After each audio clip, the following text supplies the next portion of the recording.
¿Qué tal? ¿Cómo están? Bienvenidos nuevamente aquí al programa Tú Decides, este programa que nace en esta época electoral, una alianza informativa de Ualac Noticias e Infomercado. Este 12 de abril, domingo 12 de abril, son las elecciones generales. Estaremos eligiendo a nuestras autoridades, tanto del Poder Ejecutivo como del Legislativo. En sus pantallas siempre las propuestas de los candidatos. En esta ocasión nos acompaña el señor Alfredo Rengifo Navarrete. Él es candidato al Senado Nacional por el Distrito Múltiple de Piura. Él va con el número 1 por el partido Fuerza y Libertad. Señor Alfredo Rengifo, gracias por estar con nosotros. Muy buenas tardes y muchas gracias por la invitación. Muy bien, señor Rengifo, usted, tiene ya una experiencia en el tema de la gestión pública, ha sido 2 veces alcalde del distrito de Tambo Grande, aquí en la provincia de Piura. La pregunta inicial es, ¿cuál es su motivación en este momento ya para ir al Senado Nacional en otra instancia política? Mire, yo le voy a ser sincero, yo no estaba esperando más entrar en la política, pero veo cómo está la situación política, económica y organización del país. Y vinieron muchos partidos políticos a mi casa a invitarme.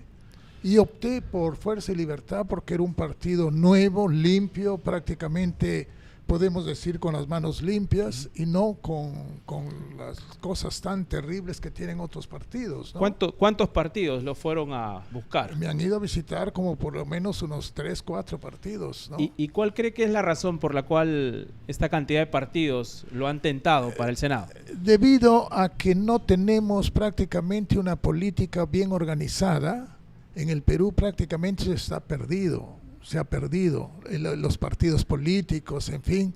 No es posible que tengamos en nuestro país más de 36 partidos políticos, por un lado. Segundo, no son partidos que tienen una organización filosófica, democrática, etcétera, ¿no? Y prácticamente los líderes de los partidos son los dueños de los partidos. Entonces, eso me parece que por ahí vamos muy mal para trabajar en bien de nuestro país. ¿Y se puede saber qué otros partidos lo convocaron? Bueno, me gustaría no decirlo. Uno de ellos fue, Somos Perú, Alianza para el Progreso y otros, ¿no? Sí. ¿Y por qué lo convenció el partido Fuerza y Libertad, ¿no? En relación a los otros partidos? ¿Qué no le convenció de los otros que este sí? No, prácticamente no, ninguno de ellos me ha convencido, sino que yo tomo una decisión después de hacer un examen de conciencia.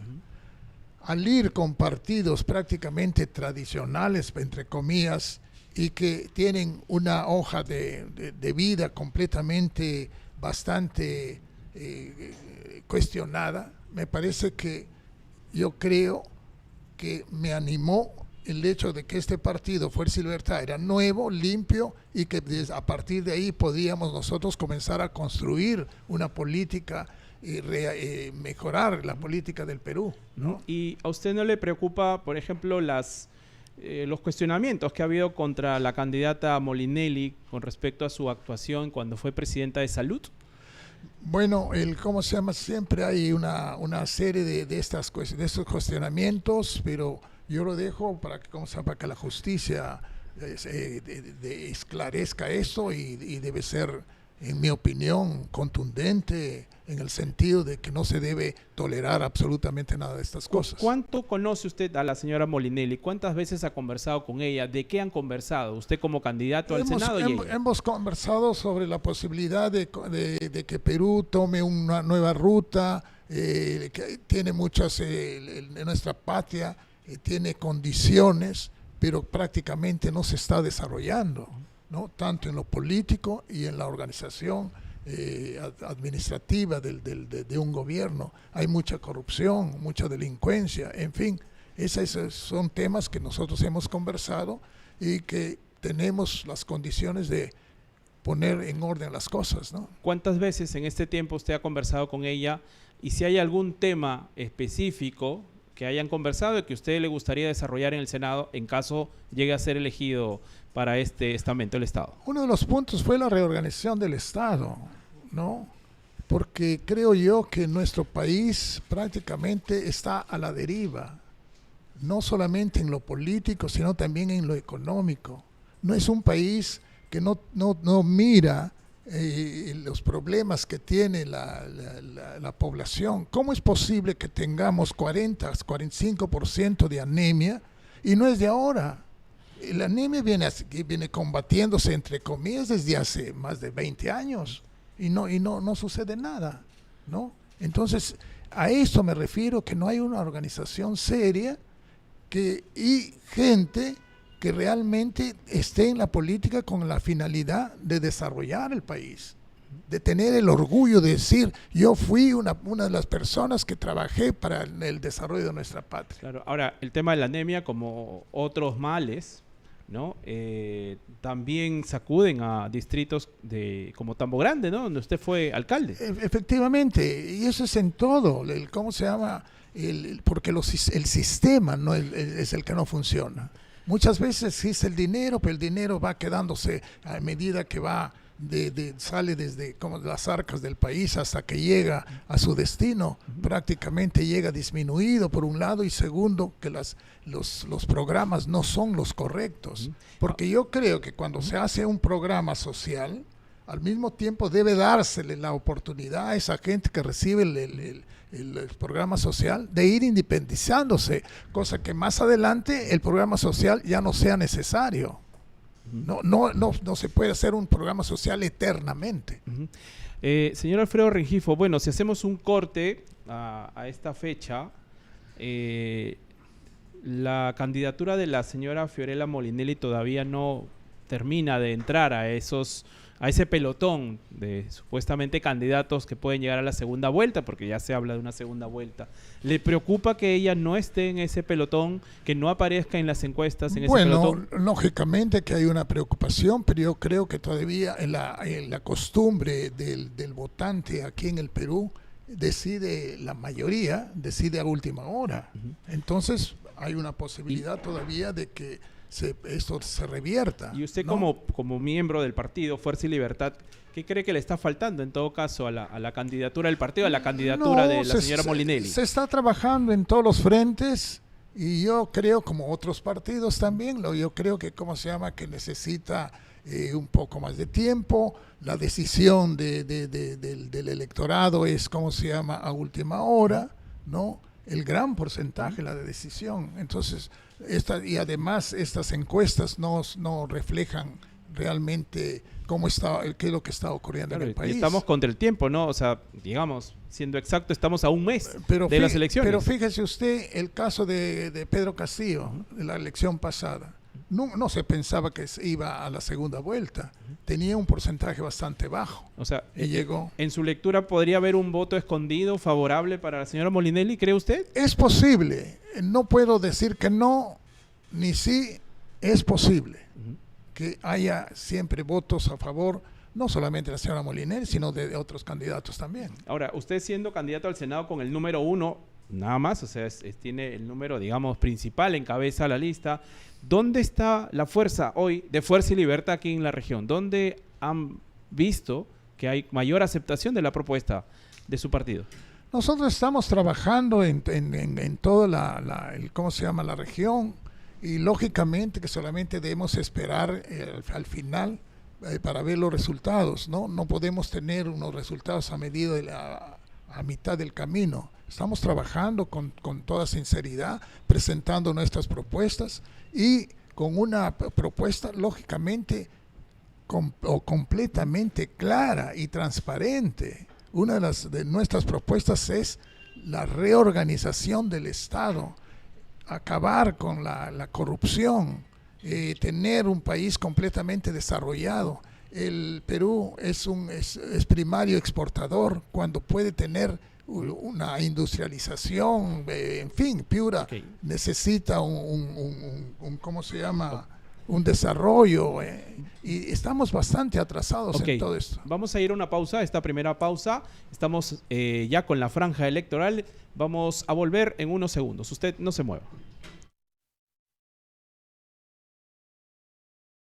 Soy el tío Virgilio, fundador del Proyecto Nacional Federalista. Desde hace 200 años, el poder y el dinero se ha quedado en Lima y es el momento de romper esta cadena. El federalismo devolverá dignidad y justicia a cada región para construir su propio futuro. Que nacer en un pueblo alejado no sea una desventaja, sino un gran privilegio. Marca todas las banderas de Perú Federal, más sé presidente. Escribe el 1 del tío Virgilio, senador nacional.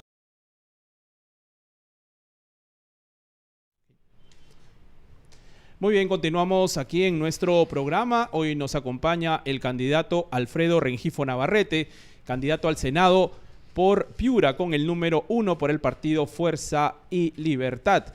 Bueno, señor Rengifo, justo veníamos conversando en el bloque anterior un poco sobre la actualidad del partido al cual usted representa. Ha mencionado ya en un par de ocasiones sobre esta propuesta que usted tiene de reformar el Estado.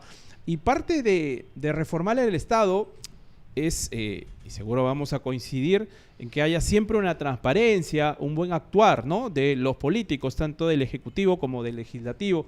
Usted fue elegido alcalde 2 veces en Tambo Grande, pero también fue vacado, ¿no?, por lo que se llama un conflicto de intereses en la contratación, ¿no?, de un abogado. Entonces, este cuestionamiento en su hoja de vida ¿podría también cuestionar, por ejemplo, un actuar futuro en caso usted sea senador de la República? No creo que tenga más efecto porque esto se aclaró completamente.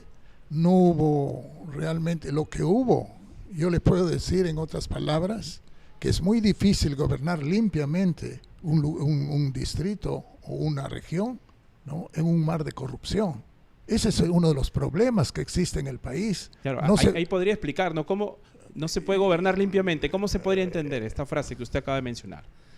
¿Cómo puede usted entender que el teniente alcalde sube, yo salgo un día, él entra y al mismo tiempo ocupa toda la plana mayor de la organización municipal, gente de Trujillo, y lleno de procesos? Yo tengo esa documentación. ¿Pecó de confiado en ese momento? ¿Perdón? ¿Usted pecó de confiado quizá? Yo no, yo salgo y más bien el nuevo alcalde acepta cubrir todas las plazas, las plazas, ¿cómo se llama?, de la organización de la municipalidad, las plazas altas, ¿no? Administración, dirección técnica, etcétera, todos por trujillanos, toditos trujillanos. Ahora, dentro de su historial también, señor Rengifo, usted ha estado en varios movimientos políticos, ¿no? Ahora está en el partido Fuerza y Libertad. ¿Cuál es la marca, el sello de su ideología política? ¿Qué piensa usted de la política y hacia dónde quisiera orientar sus propuestas en el Senado, ¿no?, para conocer un poco lo que usted piensa ideológicamente? Yo pienso que conforme está nuestro país, debemos trabajar, dejar un poco de lado derecha, izquierda, centro izquierda, y ponernos a trabajar en el sentido de poner las cosas en orden.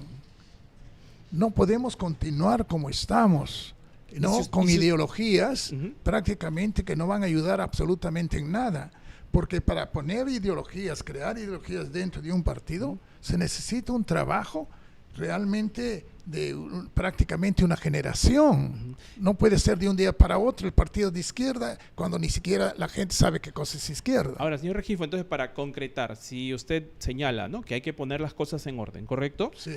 Si hubiéramos que aterrizar en una propuesta legislativa urgente que necesita el Estado para ese orden, en el Senado, ¿qué tipo de propuesta es urgente para ese orden que usted comenta? ¿Que aprobarían?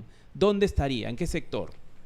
La reorganización del Estado. No podemos trabajar, no podemos caminar conforme está en este momento la organización del Estado. No es posible. Ese es uno de los grandes problemas. ¿Y eso implica, por ejemplo, cambiar el modelo económico? No tanto cambiar el modelo económico, más bien cambiar el sistema interno que tiene el gobierno. acabar con la corrupción. Pero eso es largo, ¿no? Esas son muchas acciones, ¿no? Pero hay que comenzarlo a hacer, ¿no? ¿Y por dónde podríamos empezar a afrontar el tema de la corrupción? Tiene que comenzar en, ¿cómo se llama? En una situación, en un plan de trabajo. ¿Me entiende? Va a durar tiempo, sí. No es de un día para otro, pero es un plan Por largo. ejemplo, si tuviera, hay mucha propuesta sobre esto, que aprobarse una ley que condene, que sentencie a cadena perpetua por delitos de corrupción, ¿usted la aprobaría, por ejemplo, ese proyecto de ley en el Senado? Mire, muchas veces los candidatos toman decisiones, ¿no? Pena de muerte, condena perpetua, hacer cárceles en la isla, pero no es así. Yo tengo, por ejemplo, un plan de ¿cómo se llama? De lucha contra la corrupción. De seguridad ciudadana. ¿Y cuál es el punto principal de esto? Le voy a leer, mire, ve. En primer lugar, debemos tener en claro que la seguridad ciudadana debe tratarse como una política de Estado, ya que intervienen diferentes estamentos como educación, justicia, Policía Nacional, ministerios públicos, etcétera, etcétera. Y no solamente con cámaras y videos. No, una persona viene y da una idea. Deben ir solamente una persona en la moto. No es así, pues. Es una cosa compleja. La seguridad ciudadana viene a ser el grado de certeza que pueda tener sobre las circunstancias que se desarrolle la vida en lo personal y social.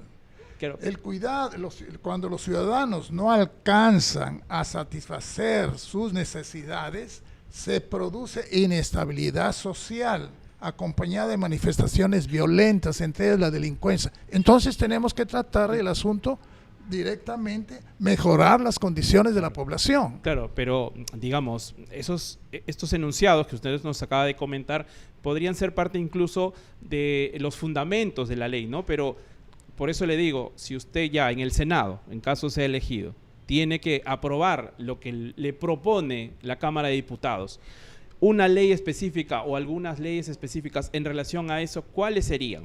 Para conseguir unas mejores condiciones en tema de seguridad. Por eso le digo que tenemos que comenzar por el principio, vamos a decirlo así, ¿no?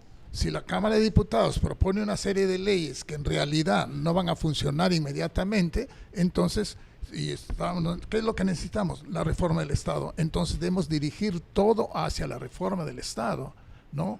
Son leyes que se van a dar y además no es una cosa de un día para otro, es una organización. Por eso esto lo que yo le digo aquí es seguridad ciudadana. Por ejemplo, ¿no? ese plan de seguridad ciudadana y los enunciados que nos ha comentado implica, por ejemplo, una reforma de la Policía Nacional, sí, hacer más escuelas de policías, hacer mejores filtros para los policías en las calles, militares en las calles. ¿Qué contempla? Primero, dar siempre opciones de diversión, entretenimiento y profesión para los jóvenes. Entonces ahí es un trabajo, no es una cosa de un día para otro. En otros países, esto ya se ha hecho en otros países, ¿no? Dar diversión a los jóvenes. Todos los colegios deben estar abiertos durante las vacaciones y los fines de semana, cosa que todos los jóvenes que viven alrededor del colegio vayan a jugar allá, tienen ya una ocupación. Además que hay que comenzar a ver qué es lo que podemos hacer con los jóvenes. Claro. 2, apresar al delincuente y hacer que cumpla su condena. El delincuente nunca piensa que va a ser preso, pero muchas veces la justicia no funciona bien, entonces entra el delincuente, le muestra, como dice, ¿cómo se llama? Hay un dicho que una persona está acusando a otra, tiene muy buena labia, y dice el juez, le dice, por lo que escucho, usted la pierde, pero por lo que veo, usted la... Ahora, pero solo para cerrar, porque ya nos quedan 30 segundos, sí. Sencillo eso de que cumplan su condena en realidad depende mucho del Poder Judicial, ¿no? Es que entendiendo la separación de poderes... No, es que todo tiene que venir una reforma, pues. Por ejemplo, cerrar bares y cantinas y discotecas más temprano y formar policías comunitarios. firmar un convenio con la PNP para acabar con la corrupción policial, dotar a la policía de los recursos y bienes necesarios para su función. Habría que ampliar ¿No? todas esas propuestas. El tiempo no nos da, señor Rengifo, porque tenemos que ir a una pausa. Sí. Vamos a ver si en el próximo bloque las podemos conversar un poquito más. Usted no se mueva, vamos a ir a la franja electoral. Está con Tú Decides, este programa de la coyuntura electoral. Volvemos. Hola, soy George Forsyth y no soy un político de discursos. Hablo de frente y actúo con decisión. Hoy el Perú vive con miedo y eso tiene que terminar, porque no hay nada más importante que tu tranquilidad y la de tu familia. Cada 5 años todos se creen expertos en seguridad ciudadana y el resultado siempre es el mismo. Yo ya me enfrenté a las mafias y lo voy a volver a hacer. Con decisión, el Perú sí puede cambiar.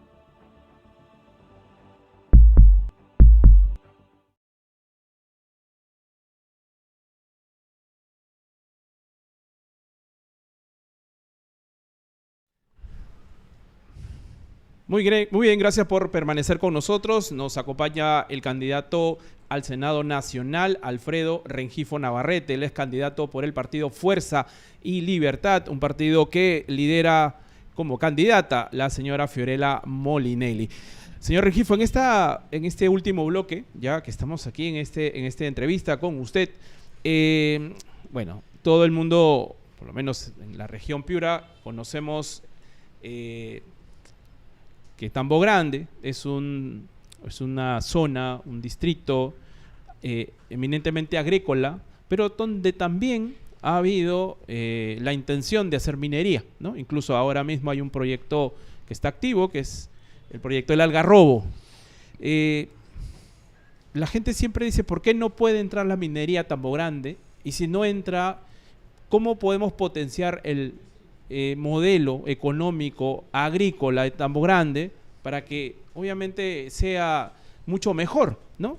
Desde el Senado, ¿cómo se puede impulsar un modelo productivo, económico, que impulse toda esta zona de Piura? Hay una situación en caso de la minería en Tambo Grande. La minería de Tambo Grande no fue una actividad que la población aceptó y por lo tanto no hay licencia social. Y cuando yo fui alcalde, explota ¿cómo se llama? El conflicto. Y yo tuve que pensarlo bien y llevé a cabo la consulta vecinal. Nunca antes hecha en todo el país. Y el pueblo dijo 98% no a la explotación minera. Por lo tanto, se tiene que respetar esa consulta vecinal, porque son derechos humanos. Ahora, si hay nuevas posibilidades mineras, hay que llamar nuevamente al pueblo a decir cómo se llama, si acepta o no. O sea, pero usted sí aceptaría, por ejemplo, que existiera una posibilidad de evaluar una posible inversión minera en Tambo Grande. Tiene que decírsele al pueblo y el pueblo tiene que decidir. Si no hay una decisión del pueblo, no hay minería. Además, tenemos que tener en consideración la minería en todo el Perú. Por ejemplo, aquí en el Perú no cobran las sobretasas, ¿cómo se llaman? Los sobreprecios, ¿no? Chile sí cobra, Perú no cobra.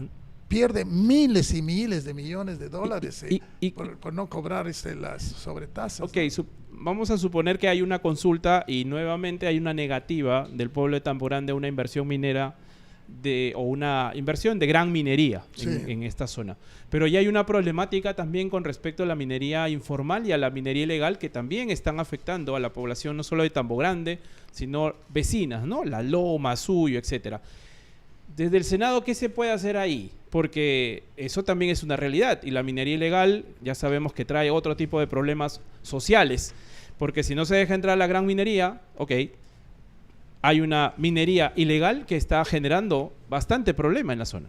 Eso tiene que también reorganizarse, ¿cómo se llama? Y de una vez por todas terminar con el asunto y en su opinión, en su análisis conocedor, ¿quién debería liderar ese cambio? Ese conflicto. El conflicto tiene que liderarlo el gobierno nacional. Es el ejecutivo, ¿no?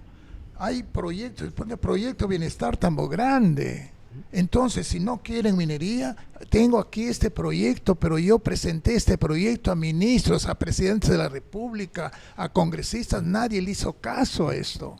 Y yo presenté proyectos que tengo aquí, ¿cómo se llama? Del desarrollo agrícola del pueblo de Tambo Grande. Claro, y tomando esas iniciativas, o sea, le vuelvo a hacer la pregunta puntual, ¿cómo podemos enfrentar entonces la minería ilegal que ya está en Tambo Grande, que ya está en esas zonas aledañas? La minería ilegal, en otras palabras, tiene que legalizarse todo. Nada puede ser ilegal en la organización de un Estado y en la vida común que tiene toda una población. Tiene que estar todo legalizado, ¿no? Hoy en día la minería ilegal en el Perú exporta miles de millones de dólares, ¿no? No es una cosa cualquiera. Sí. Entonces tiene que, ¿cómo se llama? Poner en condiciones de legalidad ¿cómo se llama? A esas actividades. Y siguiendo su razonamiento y su propuesta, su lógica, señor Rengifo, si esta lucha la tiene que liderar el Poder Ejecutivo, se entiende que por lo menos a través de la Presidencia y el Consejo de Ministros, ¿cuál debería ser la primera acción que debería tomar el Ejecutivo para afrontar los problemas de la minería ilegal ahí en la zona, ¿no? Porque eso es parte de la reforma del Estado también. Por supuesto. ¿Cuál sería esa primera acción o esas acciones iniciales? El Estado ya tiene un comienzo, un primer paso del Reinfo, pero no ha dado resultados y lógicamente tiene que seguir trabajando en esto, modificando lo que está errado y continuar para la formalización. Tiene que haber formalización no solamente en la minería, sino también en cuanto, parece que aquí hablamos que en el Perú tiene 70% de negocios informales. No podemos trabajar de esa manera. Nuestro país tiene que estar todo claro, organizado, de derecho, dentro de las leyes, en fin, ¿no? Okay, y en esa línea queda una pregunta o una respuesta pendiente.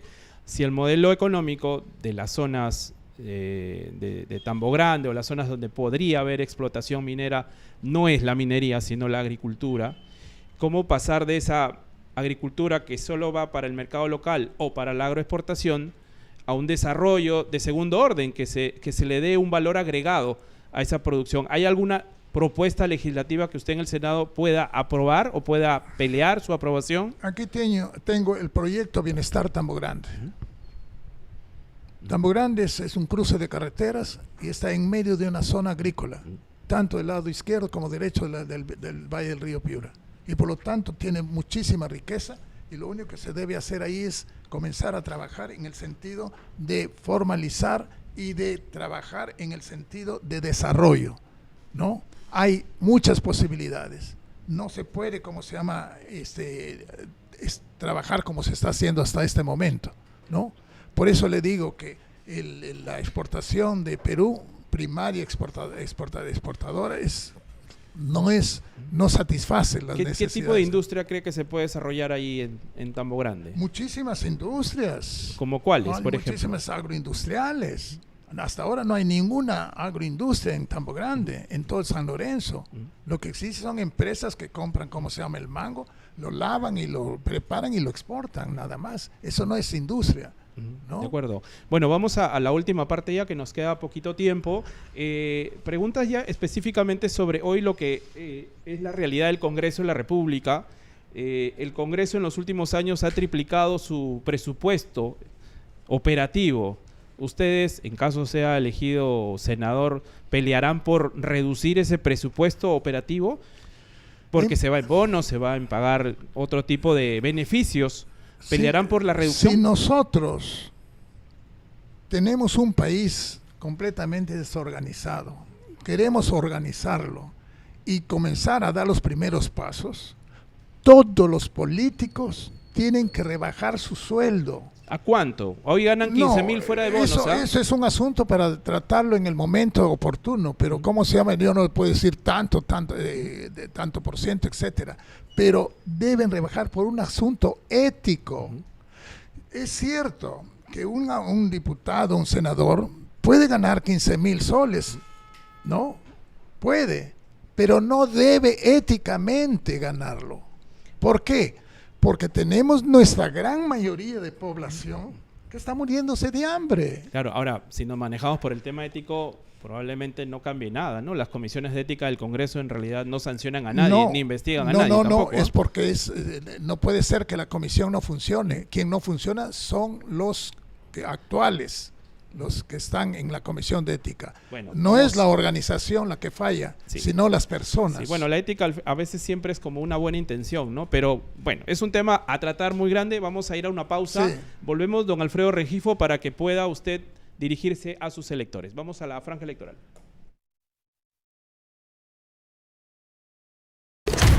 Palabra de la viuda. En este paraje inhóspito es donde estamos planteando construir el complejo penitenciario.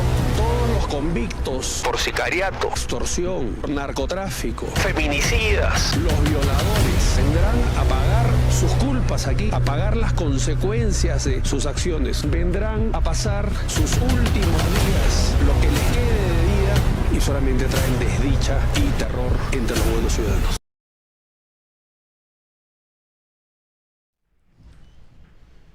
Gracias por mantenerse con nosotros. Vamos con el cierre de esta entrevista con las palabras finales del candidato Alfredo Rengifo. Adelante. Mis queridos conciudadanos, región Grau, región Piura, debemos tener en cuenta lo siguiente, que es la base de todo desarrollo para nuestras comunidades. El cuidado de la vida y la felicidad humana y no su destrucción es el primer y único objetivo de un buen gobierno. ¿Y qué cosa es un buen gobierno? Es aquel que sabe distribuir la riqueza material y cultural a toda la población sin discriminación de ninguna naturaleza. Y los gobernantes deben llevar a su casa los valores eternos. ¿Y cuáles son esos valores eternos? Deben llevar el agradecimiento del pueblo, la consideración del pueblo, la amistad del pueblo. Esos son los valores y lo que el gobernante debe llevar a su casa, no los bolsillos llenos de dinero. Muchas gracias. Muy bien. Vamos a terminar esta entrevista. Estuvo con nosotros Alfredo Rengifo, candidato al Senado con el número 1 por el partido Fuerza y Libertad. Nos vemos en la próxima entrevista. Hasta luego.